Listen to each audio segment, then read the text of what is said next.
दोस्तों, कैसे हैं आप लोग। आई होप आप सब अच्छे होंगे। आज हम देखेंगे कि जो काफ़ी टाइम से न्यूज़ में टॉपिक चल रहा है कि जो नोबेल प्राइज है जो कि साइकोलॉजी और मेडिसिन में इस बार दिया गया है विक्टर एम्ब्रोस एंड गैरी रुकुन को for the discovery of mRNA, जिसको हम कहते हैं माइक्रो आरएनए। तो वो माइक्रो आरएनए क्या है, वो mRNA जो हम पढ़ते हैं जनरल साइंस में मैसेंजर आरएनए, उससे कैसे अलग है और इसका क्या रोल है, इसके कारण ये इतना न्यूज़ में बना हुआ है। तो ये सबसे पहले विक्टर एम्ब्रोस और गैरी रुकुन को अवार्ड मिला था साइकोलॉजी और मेडिसिन में माइक्रो आरएनए की डिस्कवरी के लिए। और इन्होंने बताया कि ये जो माइक्रो आरएनए है ये कैसे हमारी बॉडी में जीन रेगुलेशन है वो करता है। अगर अपन इसको समझने की कोशिश करें तो इसमें आप देखिए सबसे पहले कि एक ऑर्गेनिज्म होता है। हर ऑर्गेनिज्म में सेल होती है, उस सेल के अंदर होता है क्रोमोसोम, क्रोमोसोम के अंदर होता है डीएनए।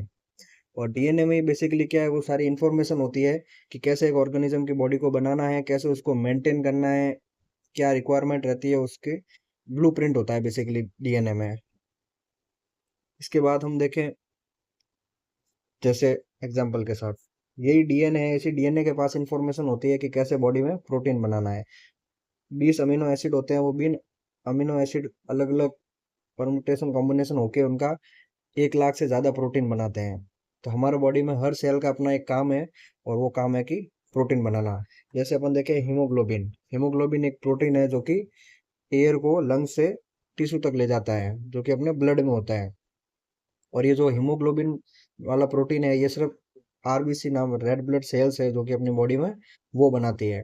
और उसके पास ये इन्फॉर्मेशन कैसे है, क्योंकि आरबीसी के पास अपना डीएनए है और उस डीएनए के अंदर ये इन्फॉर्मेशन है कि कैसे हीमोग्लोबिन बनाना है। तो ये अपन देख सकते हैं कि सेल, बॉडी के अंदर सेल, सेल के अंदर क्रोमोसोम, क्रोमोसोम के अंदर होता है ये पूरा डीएनए।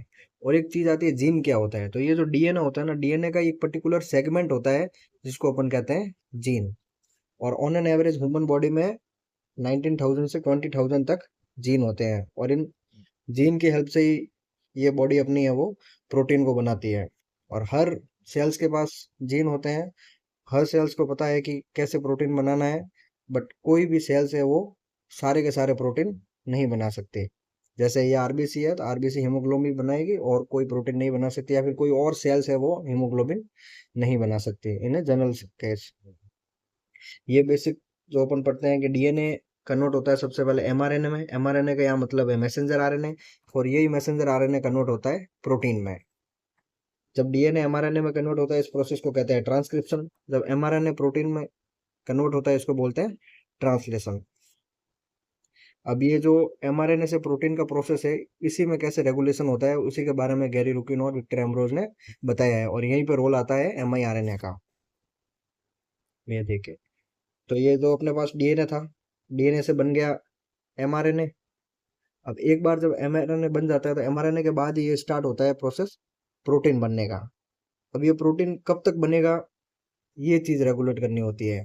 अब इसके जो तरीके होते हैं, ये डीएनए है, ये डीएनए से बना एमआरएनए, एमआरएनए से बना प्रोटीन। अब ये है कि ये जो एमआरएनए है ये कब तक प्रोटीन बनाएगा। एक तो ये है कि जितना सेल को रिक्वायर है उतना ही बनाएगा, या फिर बनाता ही रहेगा जब तक एनर्जी खत्म ना हो। पर होता क्या है कि अगर प्रोटीन ज्यादा बन जाता है तो इससे बॉडी को लॉस है। क्यों? क्योंकि एक तो प्रोटीन बनाने का जो प्रोसेस है वो एनर्जी एक्सपेंसिव है। दूसरा, ज्यादा प्रोटीन बनेगा तो वो बॉडी के लिए हार्मफुल है। तो अब ये प्रोटीन बनाने को रोकना होगा। अब ये प्रोटीन बनना मतलब रोकना होगा, इसका मतलब कि आपको बॉडी को जितना चाहिए था उतना प्रोटीन बन गया है, उसके बाद इसको स्टॉप करना होगा, बेसिकली ये मतलब है। तो पहले क्या सोचते थे साइंटिस्ट कि ये जो एमआरएनए से जो प्रोटीन बनता है ये प्रोसेस कुछ टाइम के बाद स्टॉप हो जाता है क्योंकि बॉडी को पर्याप्त मात्रा में प्रोटीन मिल गया है।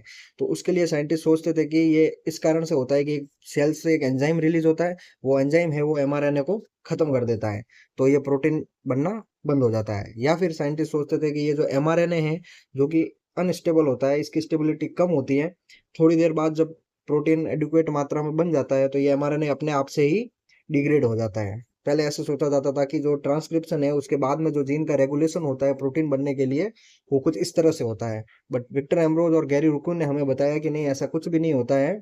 एक टाइनी आरएनए मॉलिक्यूल होता है जिसको कहते हैं माइक्रो आरएनए, यही है जो जीन रेगुलेशन का काम करते हैं। जब एमआरएनए से प्रोटीन में कन्वर्ट होता है, ये आते हैं एमआरएनए के साथ बाइंड हो जाते हैं और बता देते हैं कि mRNA को कि अब आगे प्रोटीन नहीं बनाना है, इससे ज़्यादा प्रोटीन बना तो बॉडी के लिए हार्मफुल इम्पैक्ट हो सकते हैं। तो अब ये mRNA का रोल हमें समझ में आ गया। इसी को हम कहते हैं पोस्ट ट्रांसक्रिप्शनल जीन रेगुलेशन। अब अपन देखते हैं जैसे डीएनए है, डीएनए से बना आरएनए, आरएनए से ही बना प्रोटीन, इसको बोला ट्रांसक्रिप्शन। और यहाँ पे रेगुलेट कर रहा है एमआईआरएनए आके, माइक्रो आरएनए, इसलिए इस प्रोसेस को बोलते हैं पोस्ट ट्रांसक्रिप्शनल, मतलब ट्रांसक्रिप्शन के बाद वाला पोस्ट ट्रांसक्रिप्शनल रेगुलेशन। अब अपन देखते हैं कि ये जो mRNA है, mIRNA है, इनमें डिफरेंस क्या है। एक आई का ही फर्क है। अब आई के कारण बहुत कुछ फर्क आया है क्योंकि फंक्शंस में ही फर्क है। अब बेसिकली क्या होता है कि जो ये आरएनए है, डीएनए है, ये बने होते हैं नाइट्रोजन बेस के। नाइट्रोजन बेस देखिए, एडेनाइन, गुएनाइन, साइटोसिन, थाइमिन और यूरेसिल।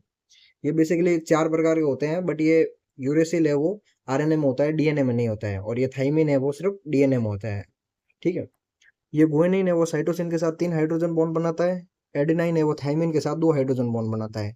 और ये एडेनाइन है वो आरएनए के केस में यूरेसिल के साथ बॉन्ड बनाता है, क्योंकि आरएनए के पास थाइमिन नहीं होता है। यही आरएनए और डीएनए में डिफरेंस होता है कि नाइट्रोजन बेस का एक के पास थाइमिन है, एक के पास यूरेसिल है।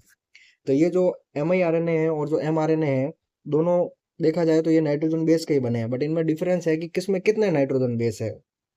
mRNA की बात करें तो उसमें कहते हैं कि 1000 से लेकर लाखों नाइट्रोजन बेस हो सकते हैं, उनका अरेंजमेंट अलग अलग हो सकता है। इस प्रकार से कई सारे mRNA बन सकते हैं।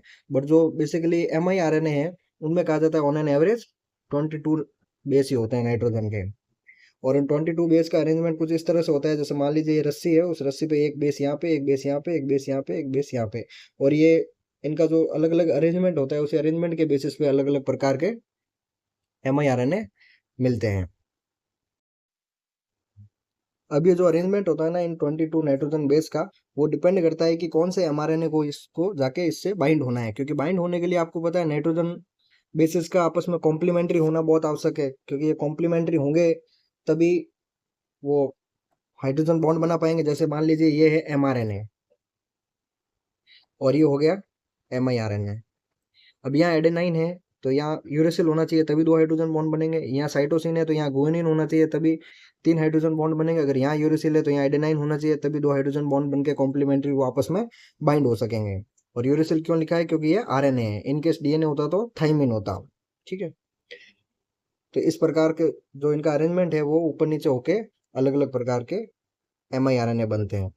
और एक बार जब ये mIRNA वो अपने टारगेट के साथ बाइंड हो जाता है, तो उसके बाद ये mRNA को बता देता है कि अब अपना प्रोटीन बनाने का काम खत्म हो गया है, अब अपने को ग्राउंड नहीं देना है प्रोटीन बनाने के लिए।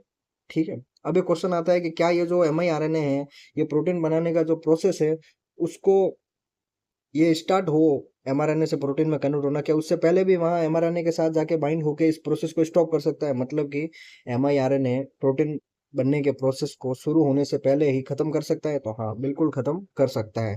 अगर बॉडी से रेस्पॉन्स आया है कि प्रोटीन की कोई ज़रूरत नहीं है, कुछ एबनॉर्मलिटी है, तो वो पहले भी जाके mRNA है वो mRNA के साथ बाइंड होके कॉम्प्लीमेंट्री हाइड्रोजन बॉन्ड बना के उस प्रोसेस को रोक सकता है। ठीक है।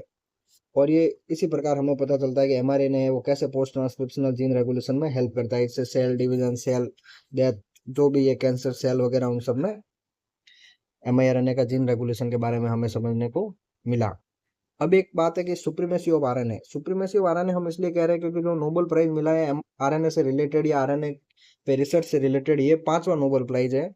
ठीक है। सबसे पहले अपन देखते हैं कि mRNA की वैक्सीन बनी थी, उस वैक्सीन पे नोबेल प्राइज था 2023 में। आरएनए इंटरफेरेंस टेक्नोलॉजी को बताया था कि कैसे आरएनए इंटरफेरेंस में हेल्प करता है, तो वो 2006 में नोबेल था। आरएनए का रोल एज ए एंजाइम, ये 1989 में नोबेल था। For the discovery of RNA, जब आरएनए को ही डिस्कवर किया गया था कि साहब डीएनए से आरएनए बनता है, तब 1965 में नोबेल था। और mIRNA के लिए अभी 2024 में है। मतलब आरएनए पे रिसर्च से रिलेटेड 5 नोबेल अब तक दिए जा सकते हैं। At last thank you. अगर आप लोगों को पीडीएफ चाहिए इस सेशन की, तो आप जो लिंक लिंक दिया गया है डिस्क्रिप्शन में टेलीग्राम चैनल का, वो आप ज्वाइन करके वहां से आप ले सकते हैं। धन्यवाद।